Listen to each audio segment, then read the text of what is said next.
Kuru twabateguriye abanyarwanda basaga miliyoni 1,200,000 nibo bamaze kugerwaho na gahunda ya Girinka hagati y'umwaka wa 2006 na 2017. Abaturage bagezweho n'iyi gahunda bemeza ko yabakuye mu bukene mu buryo bugaragara. Pasco Buhura na Gisa Inosa. Specioze muje w'urukundo ni umupfakazi utuye mu kagari ka Rwabutenge ho mu murenge wa Gahanga mu karere ka Kicukiro. Agaragaza ko nyuma yo gupfakara mu 1994 yanyuze mu buzima bushaririye aho yareraga abana wenyine ari mu baturage bakennye. Gusa ubuzima bwe bwaje guhinduka mu 2008 nyuma yo kugabirwa inka muri gahunda ya Girinka. Nari umuntu wari umaze gupfakara nyine nsigaranye abana babiri. Ariko muri abo bana babiri akaba ari mu mwana wari umaze kugera muri segonderi. Kibazo nahuraga nacyo cyari cyo kubona amafaranga yo kumurihira.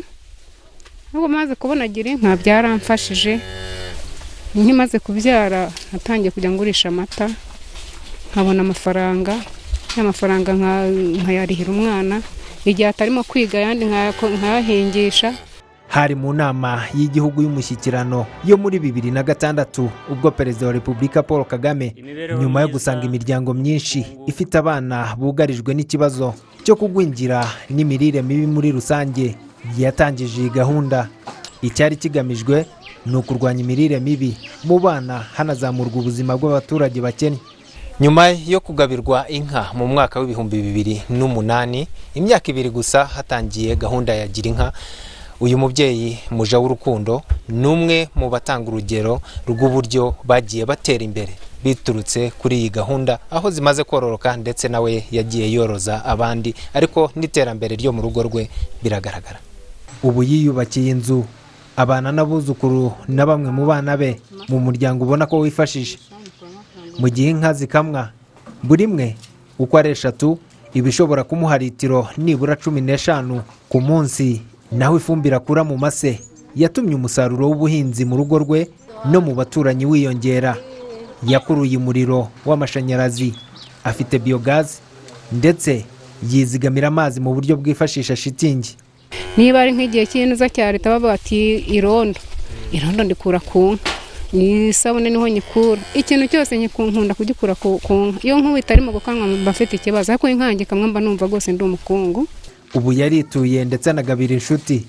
Ubuhamya bwe abusangiye na Mushambokazi Alphonsine nawe w'umupfakazi ubu worojwe n'umuturanyi Nkubito Theoneste n'umugore we Nyirabapfakuze Costasia batuye mu murenge wa Mageragere ho mu karere ka Nyarugenge nabo bagabiwe muri gahunda ya Girinka. Ntabwo twahingaga kubera kubura mikoro yo kujya guhinga tukabura amikoro yo gukoresha ariko noneho twamaze kubona inka tukanywa ya mata tukabona n'imbaraga tukabona n'ukuntu nuze kuyatwara wenda kaduha n'ifaranga ariko tukabona wa mukozi. Mbere narakubaraga nkikorera gataro mese hawe kiraka kiri nkaba nagikora kugira ngo n'abana bakure aho kubona abo barakuze ubwo buzima bundi sinkibujyamo. Niyo mbonye nako gafumbire ndakagurisha nkarihirira umwana nta kibazo mbese nkigira. Ubwo rero umubyeyi wacu n'ukuri yarakoze byaradushimishije. Izi nka zubatse igihango hagati y'imiryango zigira n'uruhare rukomeye mu kuzamura imibereho y'ingo zagabiwe. Girinka ifite amateka ahera mu kinyejana cya 17 ku ngoma y'umwami Mibambwe Gisanura ubwo yacaga iteka ko nta mwana w'umunyarwanda uzongera kwicwa n'ubworo mu gihe abaturanyi babona amata menshi. Nkuko bigaragara muri raporo y'ikigo cy'igihugu cy'imiyoborere RGB yo muri 2018 inka zigera ku 297 na 60 nizo zagabiwe imiryango 297 na 60 mu gihugu hose hagati ya 2006 na 2017 bingana na 84% by'intego y'inka 350 zagombaga kuba zaratanzwe kugera muri 2017. Ibi bisobanuye ko abaturage bagezweho n'iyi gahunda bangana na miliyoni 1,217 na 946 muri iki gihe. Pasco Buhura, Televiziyo Rwanda.